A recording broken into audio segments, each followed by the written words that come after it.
So we are tracking another cold front this week, like Greg mentioned. And of course, we've got to talk about it because this time of the year, we start thinking about the freeze, the first freeze.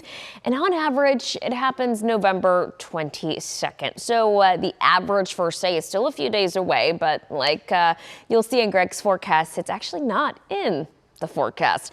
Now, the latest first freeze that we've had at DFW specifically held off until January 4th of 1972. That means the beginning of winter in 1971, there actually wasn't a freeze. So hard to think about, right? But it actually happens quite often that we have these delayed freezes.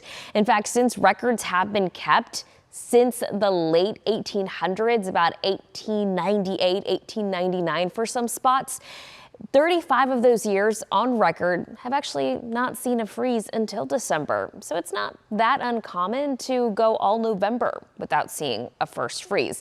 So let's go ahead and look at this on a map. So on average, the first freeze happens earlier in the calendar year, the more north you are. Common sense, right?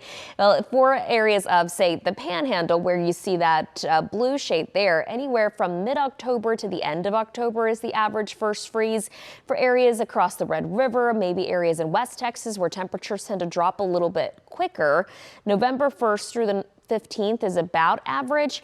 And for DFW and a big portion of central and southeast Texas, the first freeze holds off until after November 1st. Now that is on average, but over the next week or 2 weeks, we're actually trending above normal with those temperatures, especially when we're looking at next week. Of course, Greg has the breakdown of the actual numbers coming up in just a bit, Mark.